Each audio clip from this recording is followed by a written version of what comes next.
लो baby, चाय पियो। अरे तुम्हारी हिम्मत कैसे हुई मुझे थप्पड़ मारने की? कौन हो तुम? मेरी चाय भी गिरा दी, बेवकूफ लड़की। दीदी, तू मुझे इस लड़के के सामने पहचानने से इनकार कर रही है, अपनी छोटी बहन को। और तू इस टाइम पे यहाँ कर क्या रही है? तुझे मम्मी पापा ने कॉलेज पढ़ने भेजा था ना, हमने तुझे अच्छे अच्छे कपड़े पहनाए, अच्छे कॉलेज में दाखिला दिलाया, ना पेट काट के तेरे को पढ़ा रहे हैं, मम्मी पापा इतनी मेहनत कर रहे हैं तेरे लिए, और तू बदले में उनको क्या दे रही है? धोखा। ये रोड पे लड़कों के साथ घूम रही है तू। अरे कौन है तू? कहाँ से आई है? मैं तो तेरे को पहली बार देख रही हूँ, और तू सीधा ही मुझे अपनी बड़ी बहन बता रही है। दीदी, शर्म आनी चाहिए तुझे, शर्म। अरे अपने बारे में ना सही, कम से कम मेरे बारे में, मम्मी पापा के बारे में तो सोचा होता। हमारे दिल पे क्या बीतेगी जब हम तुझे इस हालत में एक लड़के के साथ देखेंगे। अरे कौन से माँ बाप की बात कर रही है, कौन सी बहन की बात कर रही है? मेरे माँ बाप ना बहुत अमीर है, समझ में आई तुझे? तेरी बहुत सुन ली मैंने, तू चुपचाप यहाँ से निकल। और राहुल, मैं नहीं जानती इसको, ये कौन है, कहाँ से आई है, और क्यों मुझे अपनी बड़ी बहन बता रही है? अरे वो जब वो मना कर रही है तेरे को नहीं जानती तो नहीं जानती ना, पता नहीं कहाँ से आ गई और कहाँ से तू इसकी बहन लग रही है। चल जाए ऐसे। ओए, तू चुप हो जा। तू ही है वो रीजन जिसकी वजह से मेरी बहन बिगड़ रही है। बिल्कुल चुप हो जा।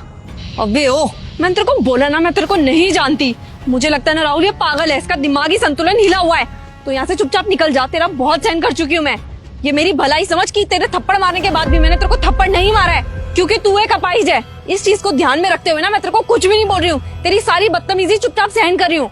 अब बहुत हो गया, तू चुपचाप जा यहाँ से। अच्छा, मैं पागल हूँ, सब पता है दीदी मुझे। ये जो तू अमीरी का झूठा दिखावा कर रही है ना इस लड़के के सामने, तू हमसे दूर होना चाहती है ना, अपने परिवार को इसलिए पहचानने से मना कर रही है क्योंकि हम गरीब हैं। सुनो, इसको ये कपड़े, ये अच्छा कॉलेज, ये अच्छा लाइफस्टाइल, सब कुछ मेरे मम्मी पापा ने दिया है। अपना पेट काट के इसको पाल रहे हैं हम, ताकि अपनी जिंदगी में कुछ अच्छा करे, हमें अच्छी जिंदगी दे। लेकिन इसको तो कुछ और मंजूर है। नहीं चाहती ना कि हम लोग तेरे साथ रहें। राहुल, तुम कुछ बोल क्यों नहीं रही? इतना कुछ बोले जा रही है, कम से कम कुछ बोलो तो सही इसको। ओए, कान खुल के मेरी बात सुन। जो वो कह रही है ना तेरे को नहीं जानती, चुपचाप निकल यहाँ से, चेप मत दो उसके। चल। मैंने बोला ना चुप खड़े रहो। अगर तुमने हम दोनों बहनों के बीच एक लफ्ज और बोला तो मैं तुम्हारी पुलिस कंप्लेन कर दूंगी कि तुम मेरी बड़ी बहन को छेड़ रहे हो, परेशान कर रहे हो। हाँ, जा कर दे पुलिस कंप्लेन। जब हम तेरे को जानते ही नहीं तो तू पुलिस कंप्लेन करके करेगी क्या? और अगर तू पुलिस को यहाँ पे बुला भी लेगी ना तो मैं बोल दूंगी, क्योंकि मैं तेरे को नहीं जानती। समझ में आया? दीदी, तू भी चुप कर, अब बहुत हो गया तेरा। इतनी देर से खड़ी होके तेरी बातें सुन रही हूँ, उसका मतलब ये नहीं कि तू कुछ भी बोले जाएगी। तू घर चल, मम्मी पापा को तेरी सारी असलियत बताऊंगी कि तू क्या करती है, किस किस से मिलती है। तू घर चल, और सुन ली तेरी, चल। अरे पर राहुल, मैं इसको नहीं जानती। यार, कहाँ से आ गई है? पता नहीं कौन है इसकी बहन बन के आ गई जो पूरा प्लान फ्लॉप कर दिया। एक मौका मिला था इसको मारने का। शिट। अरे क्या ये, तुम लंगड़ी नहीं हो? जी नहीं, मैं अपाहिज नहीं हूँ, और आप मेरी बड़ी बहन भी नहीं है। दीदी, मैंने वहाँ पे आपसे झूठ बोला था। ये तो मुझे पता है कि मैं तुम्हारी बड़ी बहन नहीं हूँ, और ये भी पता चल गया कि तुम अपाहिज नहीं हो। तो मुझे ना जल्दी से ये बता दो, तुमने वहाँ पे मेरे बॉयफ्रेंड के सामने इतना सब कुछ झूठ क्यों बोला? मैंने वहाँ झूठ इसलिए बोला क्योंकि मुझे आपकी जान बचानी थी। मैंने आपकी जान बचाई है। अच्छा, मेरी जान बचाना चाहती थी? किससे मेरी जान बचाना चाहती थी? आपके उस बॉयफ्रेंड से। मेरे बॉयफ्रेंड से तुम मेरी जान बचाना चाहती थी? अब ये भी बता दो कि मेरा बॉयफ्रेंड मुझे क्यों मारना चाहेगा? तुम्हें पता है वो मेरे से नेक्स्ट ईयर शादी करने वाला है, वो मेरे से बहुत प्यार करता है। दीदी, कोई शादी वादी नहीं करने वाला था वो लड़का आपसे, आपकी जान लेना चाहता था। आपको पता है, जो चाय वो आपको लाके दे रहा था ना पीने के लिए, जहर था उसमें, वो जान से मारना चाहता था आपको। अच्छा जी, और ये बात तुम्हें कैसे पता?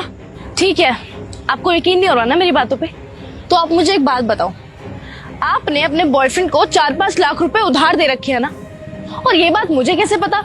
क्योंकि मैं तो आपसे आज पहली बार मिली हूँ, अभी आपने बोला भी। हाँ, तुम सही कह रही हो, ये पैसों वाली बात तो सिर्फ राहुल और मेरे बीच में थी। ये तुम्हें कैसे पता चला? तुम तो आज मेरे से फर्स्ट टाइम मिल रही हो। मैं बताती हूँ कि ये बात मुझे कैसे पता चली। अभी थोड़ी देर पहले जब वो चाय लेने गया था ना, तब वहाँ मैंने उसकी बातें सुनी। हेलो, हाँ भाई सुन, यार तेरे पास कुछ 4-5 लाख रुपए पड़े होंगे क्या? क्यों, क्या हुआ? अबे तुझे याद है मैंने अपनी गर्लफ्रेंड से उधार लिए थे पैसे गाड़ी खरीदने के लिए। हाँ, लिए थे। हाँ यार, अब वो सोचती कि मैं उससे प्यार करता हूँ, लेकिन मैं तो उसको धोखा दे रहा हूँ ना, इसलिए मैंने उससे कुछ पैसे लिए थे, उसने भी हंस हंस के दे दिए। लेकिन यार अब वो पैसे वो वापस मांग रही है, कह रही है कि उसको बहुत ज़रूरत है। अबे यार हम कहाँ कमाने वाले हैं, हमें तो पैसे चाहिए थे, अपना काम तो हो गया, अब उसको वापस कैसे दूँ वो पैसे? एक काम कर, उसको मार दे, फिर तुझे कोई पैसे नहीं देने पड़ेंगे। पागल हो गया है क्या तू? अबे इतनी सी बात में मैं उसकी जान ले लूंगा? तू कैसी बातें कर रहा है भाई, दिमाग ठीक है तेरा? हाँ मैं बिल्कुल सही कह रहा हूँ। अबे चल तू फोन काट। वैसे आइडिया तो बुरा नहीं है, अगर मैं इसकी चाय में जहर मिला के इसको दे दूं तो उसको क्या ही पता चलेगा, इल्जाम भी मेरे ऊपर नहीं आएगा, सारा का सारा शक भी चाय वाले के ऊपर जाएगा कि उसी ने चाय में जहर मिलाया होगा, और मुझे पैसे भी नहीं देने पड़ेंगे।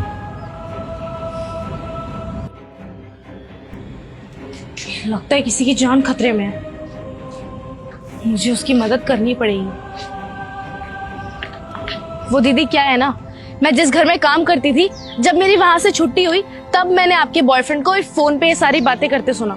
तब मुझे पता चला कि वो आपको जान से मारने की साजिश रच रहा है। तब मैंने सोचा कि मुझे कुछ भी करके आपकी मदद करनी है, क्योंकि मैं अपनी आंखों के सामने कुछ गलत होता हुआ नहीं देख सकती थी।